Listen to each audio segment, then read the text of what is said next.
Hello student, it is my fourth video, chapter Human Health and Disease, 12th class biology. In previous video, I discussed with you about the disease helminthes, प्रोटोजूस. तो प्रोटोजूस में हमारी जो है malaria disease left रह गई थी, इसको हमने वहाँ डिस्कस नहीं कर पाए थे. तो आज हम उसको ही डिस्कस कर रहे हैं यहाँ पर कि जो हमारी मलेरिया डिजीज है ये प्रोटोजोआ से पोज होती है. It is very common disease और in the season of the winter it is more flash, ज़्यादा फैलती है क्योंकि विंटर समर और rainy season is the best season for the multiplication of the mosquito. तो ये हमारी जो है मलेरिया डिजीज है, इसका जो पैरासाइट है प्लाज्मोडियम है. Plasmodium is the parasite of the malaria, ये पैरासाइट है. और प्लाज्मोडियम की जो है टू होस्ट है, डाइजेनेटिक है, एक फीमेल मॉस्किटो है, एक ह्यूमन है. तो जो फीमेल मॉस्किटो है, फीमेल एनाफेज मॉस्किटो है, ये प्राइमरी होस्ट है, यानी इसके अंदर सबसे पहले रहता है. Human being is the intermediate और सेकेंडरी होस्ट, यानी प्राइमरी होस्ट से ये ह्यूमन बीइंग के अंदर आता है.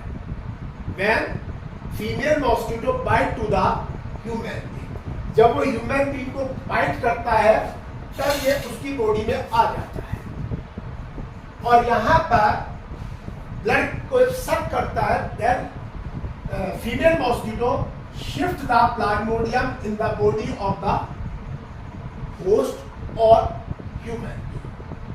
तो यहाँ पर इस प्लाज्मोडियम की 4 स्पीशीज है. Plasmodium vivax, plasmodium falciparum, plasmodium malariae and plasmodium ovale. ये 4 स्पीशीज प्लाज्मोडियम की है. अब इसकी life cycle of the plasmodium देखिए. प्लाज्मोडियम जो है ये स्पोरोजोइट की फॉर्म में एंटर करता है. When female mosquito bite to the healthy person, then it shift the anticoagulant in the blood in the body of the host और human being. along with that anticoagulant sporozoite is enter. Sporozoite की form में plasmodium enter करता है और ये sporozoite live in the salivary glands of the mosquito. जो mosquito की salivary gland होता है ये उसके अंदर रहता है. अब स्पोरोजोइट वहां से निकलते हैं फ्रॉम द सैलिवरी ग्लैंड्स, ये सबसे पहले लीवर में जाते हैं बाय ब्लड. वहां जाने के बाद ये मल्टीप्लाई करते हैं एसेक्सुअली, और उस एसेक्सुअली को हम साइटोगोनी भी कहते हैं. तो ये वहां पर लीवर में मल्टीप्लाई करते हैं ये सेक्सुअली, और फिर वहां से सेल ऑफ द लीवर और हिपेटोसाइट सेल रप्चर्ड हो जाते हैं, जिनका नंबर बढ़ जाता है. वहां से फिर ये ब्लड में आती है, फिर they attack on the RBC. ये आरबीसी का अटैक पहले लीवर में, वहां से फिर आरबीसी में, और आरबीसी में ये मल्टीप्लाई करती है दोबारा. और जब मल्टीप्लाई करते हैं तो इनका नंबर बढ़ जाता है and they can not be accommodate in the cell RBC. तो आरबीसी रप्चर हो जाती है, आरबीसी की रप्चरिंग हो जाती है. जब ये रप्चर होती है तो वहां पर आरबीसी में से एक केमिकल है हीमोजोइन, ये प्रोड्यूस होता है. और ये हीमोजोइन केमिकल 3 से 4 दिन तक फीवर कोज करता है, जिसमें शिवरिंग होती है, ठंड लगती है.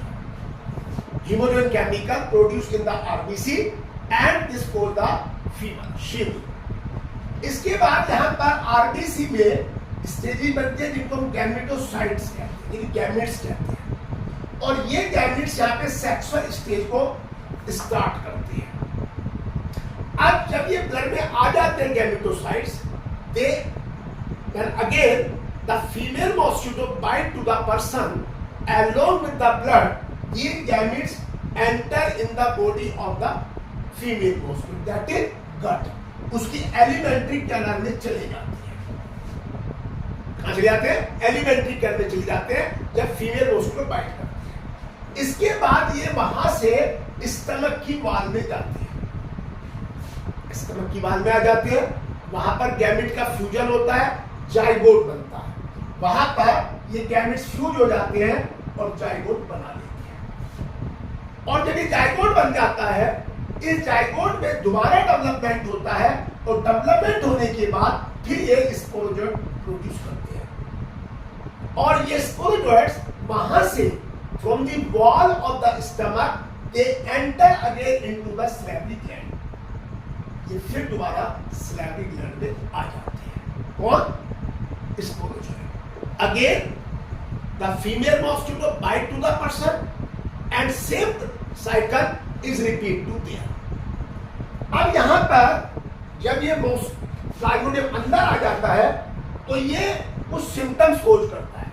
बुखार का इलनेस होती है, शेकिंग, चिल्स, कपकपी आती है, हेडेक होता है, नोजिया होता है, वॉमिटिंग होता है और डायरिया होता है। ये situation, these are the conditions or these are the symptoms when the person is suffering from the malaria. देखिए कभी कभी मलेरिया में एनीमिया और जॉन्डिस भी हो सकता है, क्योंकि आरबीसी सेल्स ब्रेक होती है और ब्रेक होने के बाद उससे आरबीसी का नंबर कम हो जाता है, और जब आरबीसी का नंबर कम हो जाता है तो एनीमिया खोज करती है। और हीमोग्लोबिन से बायोग्लोबिन और बायोमेटिक पिगमेंट ज्यादा प्रोड्यूस होते हैं, वो ब्लड में डिपॉजिट हो जाते हैं instead of liver and cause the jaundice. ये बड़ा खतरनाक हो जाता है, फैटल हो जाता है। अब हम how we control the malaria. Malaria को कंट्रोल करने के लिए यहां पर हमारे पास नेशनल मलेरिया इरेडिकेशन प्रोग्राम, एक प्रोग्राम है जो गवर्नमेंट ऑफ इंडिया ने रन किया हुआ है, उसकी हेल्प से हम मलेरिया को कंट्रोल कर सकते हैं। सेकंड है मेडिसिन। कुनैन एक मेडिसिन है जो चिलकोना प्लांट्स के ट्री से ऑब्टेन करती है, ये भी हमारी मलेरिया को कंट्रोल करती है। Quinine is the medicine which control the malaria, it obtain from the cinchona. और इसके मेथड है, डक है, एक गैम्ब्यूसिया फिश है, इसका ये लार्विओरस फिश है, ये लार्वा पे फीड करती है। गैम्ब्यूसिया फिश है, लार्वा पे फीड, लार्वा पर जो फीड करती है, तो ये भी इसको करते हैं। तो ये एक फिश है।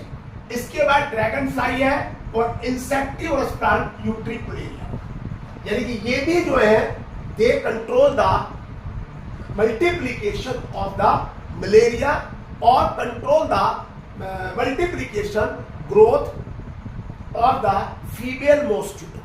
ये सब फीमेल मॉस्किटो को कंट्रोल करते हैं व्हेन दे ग्रो और multiply at the stagnation water. जहां पानी रुका होता है, स्टैग्नेशन वाटर होता है, वहां पर ये मल्टीप्लाई करते हैं। रेनी सीजन में इनका मल्टीप्लाई ज्यादा हो जाता है, तो इसलिए वहां पर ये चीजें को कंट्रोल करते हैं। इसके बाद आके इम्यूनिटी। देखिए इम्यूनिटी बड़ी इंपॉर्टेंट टॉपिक है, क्योंकि इम्यूनिटी जरूरी है, और इम्यूनिटी से जरूरी है to fight against the disease causing germs. जो डिजीज कोजिंग जर्म्स हैं, जैसे बैक्टीरिया है, इसके बाद वायरस है, टॉक्सिक सब्सटेंसेस है, ये बॉडी में जाते हैं और बॉडी जो है इनसे लड़ती है, इनको किल करती है, इनके मल्टीप्लिकेशन खत्म करती है। इसे कहते हैं immunity, the ability of the body to protect against all type of foreign bodies. अब यहाँ पर दो major types of immunity, innate immunity, natural और नॉन स्पेसिफिक। सेकेंड एक्वायर्ड और एडप्टिव इम्यूनिटी है। इनेट इम्यूनिटी वो इम्यूनिटी है विच इज सिंस बर्थ, जब पैदा होते हैं तब हम इस इम्यूनिटी को लेके दुनिया में आते हैं, और ये हमें हमारे पेरेंट्स से आती है। ये हमारे पेरेंट्स से आती है, इसलिए हम इसको इनेट कहते हैं, और सिंस बर्थ होती है इसलिए इसको इनेट कहते हैं, और ये हमारी बॉडी को थ्रू आउट लाइफ प्रोटेक्ट करती है। कौन? Innate immunity. अब इनेट इम्यूनिटी को इसको कंट्रोल करने के, इसको बनाने के लिए यहाँ पर चार barrier, how the innate immunity can be increase. तो इसको हम कैसे, इसके फिजिकल बैरियर है, इसके फिजियोलॉजिकल बैरियर है, सेलुलर बैरियर है एंड साइटोकाइन बैरियर। ये 4 बैरियर्स हैं जो इनेट इम्यूनिटी पे हेल्प करते हैं, जो कि हमारे सेल्स पार्ट है। इसको आगे कंटिन्यू करेंगे इन द नेक्स्ट वीडियो। इस वीडियो को आप देखिए, लाइक करिए, शेयर करिए और उसको कमेंट करिए। Thank you.